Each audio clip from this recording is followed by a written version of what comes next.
बिहार मेरा जल रहा है, आग लगी है सीने में और हुक्मरान सब व्यस्त है सारा खून शिक्षकों का पीने में। और यहाँ पे आज मैं राम मंदिर या बाबरी मस्जिद की बात नहीं कर रही हूँ, उनका पक्ष नहीं रख रही हूँ। घायल शिक्षक चीख रहे हैं, मैं उनका चीख सुनाने के लिए आई हूँ। फेज के अभ्यर्थियों की तरफ से जन्मदिन की ढेर सारी शुभकामनाएं और मैं उम्मीद करती हूँ कि माननीय तेजस्वी यादव जी हम 7वें चरण के अभ्यर्थियों को रिटर्न गिफ्ट में इस पोस्टर बैनर की जगह नोटिफिकेशन दे। नमस्कार, आप देख रहे हैं ग्लोबल बिहार और मैं हूं आपके साथ पूजा शर्मा। सीटेट बीटेट के अभ्यर्थी लगातार अपनी मांगों को लेकर सड़कों पर उतर रहे हैं और आज तेजस्वी यादव का जन्मदिन है। आपको बताते चले कि सीटेट के अभ्यर्थियों ने हाथ पर काला पट्टी बांधकर तेजस्वी यादव का जन्मदिन मनाया है। क्या कहना चाहते हैं? हम लोग नोटिफिकेशन के लिए यहाँ पर खड़े हैं और लगातार हम लोग 42 महीना से आंदोलन कर रहे हैं। ये आंदोलन लगभग 50 से ऊपर आंदोलन हो चुकी है और आज माननीय उप मुख्यमंत्री जी का जन्मदिन है। हम लोग बधाई भी देते हैं और हम लोग माननीय उप मुख्यमंत्री जी से कहना चाहेंगे कि हम लोगों को आप रोजगार दीजिए, उसके अपेक्षा में हम लोग को आशीर्वाद के रूप में रोजगार दीजिए ताकि आपका छोटा भाई स्कूल पहुंच सके, उसकी ज़िंदगी बन सके। आप क्या कुछ कहना चाहते हैं? हम लोग तेजस्वी यादव का जन्मदिन मना रहे हैं और साथ ही साथ उनका विरोध प्रदर्शन इसलिए कर रहे हैं कि आप तो काला पट्टी बांध कर तेजस्वी यादव का जन्मदिन मना जी, क्योंकि उनका जन्मदिन है तो हम लोग उसको सोचते हैं कि स्वस्थ रहे, ये शुभकामनाएं दे रहे हैं। साथ ही साथ हम लोग ये कहना चाह रहे हैं कि हमारी जो मांग है सर उस पर नज़र बनाइए। क्यों इग्नोर कर रहे हैं हम लोग को सर? हम लोग तो बिहार के बच्चे हैं, सब बिहार के बच्चे ही हैं सर। फिर हम लोग के साथ नोटिफिकेशन देने में देरी क्यों कर रहे हैं? जब आप आते हैं तो हमारी मांग रहती है कि नोटिफिकेशन जारी कर दिया। इससे ज़्यादा हम लोग और कुछ नहीं मांगते हैं सर। आज आपका एकदम शुभ दिन है सर, हम लोग को रिटर्न गिफ्ट दे दीजिए सर। हम लोग मांग रहे हैं सर, बिहार के बच्चे हैं, प्लीज़ हम लोग को प्राइमरी नोटिफिकेशन दे दीजिए और कोई मांग नहीं कर रहे हैं सर। काला पट्टी बांध कर तेजस्वी यादव का जन्मदिन मना रही है। जी मैम, सबसे पहले तो हमारे माननीय डिप्टी सीएम तेजस्वी यादव जी को हमारे 7th फेज के अभ्यर्थियों की तरफ से जन्मदिन की ढेर सारी शुभकामनाएं और मैं उम्मीद करती हूं कि माननीय तेजस्वी यादव जी हम 7वें चरण के अभ्यर्थियों को रिटर्न गिफ्ट में इस पोस्टर बैनर की जगह नोटिफिकेशन दें। तब हम लोग को बहुत खुशी होगी क्योंकि वो यूथ हैं और उनको हमारा दुख दर्द बहुत ही अच्छे से पता होगा। तो मैं माननीय तेजस्वी यादव जी से रिक्वेस्ट करती हूँ कि सर आज आप लोग हमारा जो इंतज़ार है आज आप उसको ख़त्म करवाइए और कल जा कर के आप शिक्षा विभाग में नोटिफिकेशन पे, कट ऑफ पे, नियमावली पे और डेट पे आप मुहर लगाइए। ये सबसे बड़ी हम लोग की खुशी होगी और इसके लिए हम 7वें चरण के अभ्यर्थी सदैव आपके ऋणी रहेंगे। कैसे विश करती हैं? वो तो मेरे भैया हैं, बट उनको हम यही कहेंगे कि भैया अपना वादा पूरा कीजिए क्योंकि वो बहुत हम लोग से इंतज़ार का मज़ा लेने के लिए बोलते हैं। तो अब कितना दिन और इंतज़ार का हम लोग मज़ा लें? 3.5 साल होने को जा रहा है और फिर भी उनको ये अभी तक सुध नहीं है कि हम लोग पे क्या बीत रही है। घर से कैसे आते हैं, कैसे यहाँ रोड पे बैठते हैं और कैसे कैसे हम लोग यहाँ पे क्या क्या सफ़र करना पड़ता है। तो उनको ये सब जानकारी होनी चाहिए। बेटी बचाओ और बेटी पढ़ाओ का नारा सिर्फ ना दें क्योंकि इस चीज़ को धरातल पे सोचने और करने की ज़रूरत है। कितनी सच्चाई है इस बात में कि बेटी बचाओ बेटी पढ़ाओ सही में काम चल रहा है? 0% है, 0% इस काम पे हो रहा है काम, क्योंकि ये सिर्फ एक मतलब क्या कहिएगा, एक अच्छा बनने के लिए एक स्लोगन लिख दिया गया और उस पे अमल नहीं किया जा रहा है। इससे बेटी बचा करके क्या करेगा? दर की ठोकरें खाने से तो अच्छा है कि इससे अच्छा वो उसको मार ही दीजिए। आप कम से कम जिंदा तो रह करके मरने से अच्छा है, घुट के मरने से अच्छा है कि साफ ही मार दीजिए। इस पे 0% काम हो रहा है, इस पे कोई सच्चाई नहीं है। शक्ति यादव बोले हैं कि तकनीकी जांच होगी, उसके बाद फिर आप लोगों के बारे में सोचा जाएगा। आप क्या और सोचेंगे? अभी और कितना सोचना है? 3 साल से सोच ही रहे हैं और हम लोग इंतजार ही कर रहे हैं। अब उन्हें सोचने समझने और किसी चीज़ का समय नहीं दिया जाएगा। हम लोग यहाँ बैठ गए हैं और अपना नोटिफिकेशन लेके ही रहेंगे चाहे कुछ भी हो, क्योंकि मैम जान लीजिए कि बिहार मेरा जल रहा है, बिहार मेरा जल रहा है, आग लगी है सीने में और हुक्मरान सब व्यस्त है सारा खून शिक्षकों का पीने में। और यहाँ पे आज मैं राम मंदिर या बाबरी मस्जिद की बात नहीं कर रही हूँ, उनका पक्ष नहीं रख रही हूँ। घायल शिक्षक चीख रहे हैं, मैं उनका चीख सुनाने के लिए आई हूँ। मैं छपरा सारण से यहाँ गर्दनी बाग में इसलिए आई हूँ ताकि वो हमारे मांग को पूरा करें। मैं अपने हक के लिए लड़ने के लिए आई हूँ।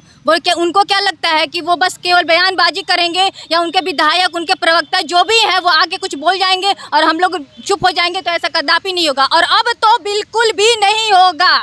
पिछले 3 साल से आप लोग संघर्ष कर रही हैं, फिर अभी भी आप लोग 6 दिनों से धरना में बैठी हुई हैं, तो क्या आप लोग से मिलने आए हैं या फिर कोई आश्वासन दिया गया? मैम, मिलने आते तो आप सबसे पहले आप ही आती यहाँ पे और आप ही अपने मीडिया में दिखाती कि देखिए तेजस्वी यादव आ गए और नीतीश कुमार आ गए।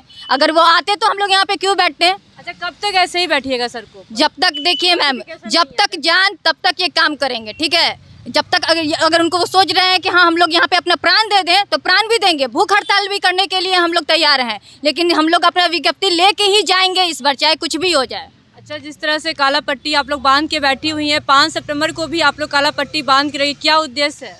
उद्देश्य उस समय जो था अभी भी वही है कि आप हमारा जल्दी से जल्दी नोटिफिकेशन दीजिए। एक तो उन्होंने जल्द से जल्द, अविलंब और तुरंत का डेफिनेशन ही चेंज कर दिया है। अब तो ये सुन के भी ना, ये शब्द घर में भी सुनते हैं ना तो कान बंद करना पड़ता है कि ये क्या शब्द आ रहे हैं। सरकार भी वही कहती है, घर भी वाले यही कहते हैं कि तुम लोग तो बोलती हो जल्द आ रहा है, तुरंत आ रहा है, लेकिन कहाँ आ रहा है? क्यों हम लोग बार बार परेशान होकर इस गर्दनी बाग में आके आंदोलन करते हैं? कभी डाक बंगला जाते हैं, कभी JDU ऑफिस जाते हैं। शर्म नहीं आती है बिहार सरकार को? शिक्षा मंत्री को शर्म नहीं आती है? उनको नहीं दिखता है कि इतने well educated, well skilled, well train teachers यहाँ गर्दनी बाग में आके दहा रहे हैं, चिल्ला रहे हैं? क्या उनको क्षमता है कि हमारे साथ बैठ के 2 मिनट डिबेट कर सके?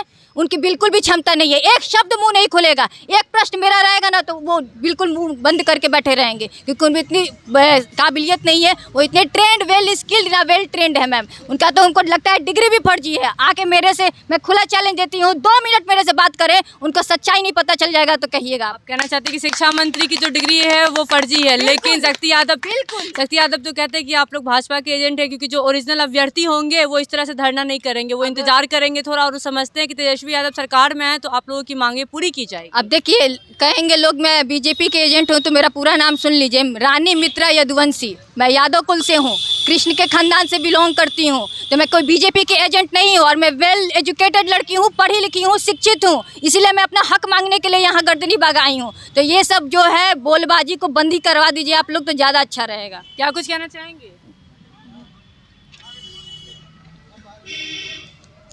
मैम, मैं यही कहना चाहूँगी तेजस्वी भैया से कि भैया अब हम लोग अपना काम पूरा किए 3 साल में, अब आपकी बारी है, अब आपके शरण में हम लोग आए हैं और जितना जल्दी हो सके हम लोग को विज्ञप्ति दीजिए, क्योंकि अब आपके बिना हम लोग को विज्ञप्ति मिलना असंभव है, क्योंकि हम लोग अपना काम करके यहाँ पे गर्दनी बाग में आके प्रोटेस्ट कर रहे हैं। सिर्फ आपके एक सिग्नेचर का इंतज़ार कर रहे हैं कि हम लोग का विज्ञप्ति तुरंत निकल जाएगा। एक सिग्नेचर के लिए आप जुलाई, अगस्त, सितंबर, अक्टूबर, सारा एक दिन हम लोग को इंतज़ार में दिन बीत जाता है, लेकिन आपका वो सिग्नेचर, आपका वो नोटिफिकेशन, आपका वो विज्ञप्ति, आपका वो डेट आता ही नहीं है। पता कब तक हम लोग मजा ले इंतज़ार का?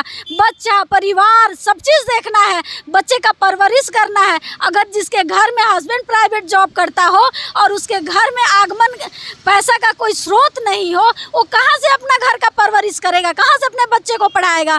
अगर ये चीज़ हमको कहना पड़ रहा है तो हम कैसे बताएं कि वो इग्नोर कर रहा है हम महिलाओं की आवाज़ को? इतना तो एक ना समझ भी समझ सकता है कि एक महिला को कितना दर्द झेलना पड़ता है, एक लड़की को कितना दर्द झेल करके पढ़ाई करना पड़ता है। पढ़ाई करने के बाद भी खेत बेचो, गहना बेचो, हस्बैंड से इधर उधर करो, तब जाके BEd। मुश्किलें आई थी सीटेट क्वालिफाइड करने में?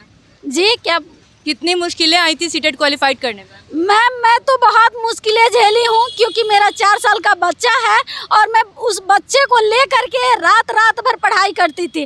कैसे उसको परवरिश करना है, कैसे उसको पोषण देना है, ऐसा पोषण दे जिसमें वो रात भर रोए नहीं और उसके अंदर मैं पढ़ाई कर सकूं।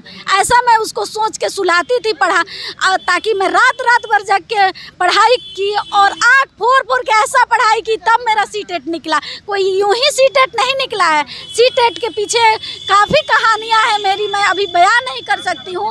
मैं इतना ही रिक्वेस्ट करूंगी, नम्र निवेदन कर रही हूं, अश्वनी भैया, तेजस्वी भैया, प्लीज़ मेरे बातों को सुने, मेरी करुणा को सुने और इन सारे महिलाओं का कल्याण करें जो सीटेट क्वालिफाइड है और BEd, सीटेट सारे करके आज धारणा कर रही हैं। क्या आपको शर्म नहीं लग रहा? आपकी बेटी, बहन, किसी की घर की बहू आज रोड पे आके आंदोलन कर रही है, बच्चे को भूखे छोड़ के घर पे आई है।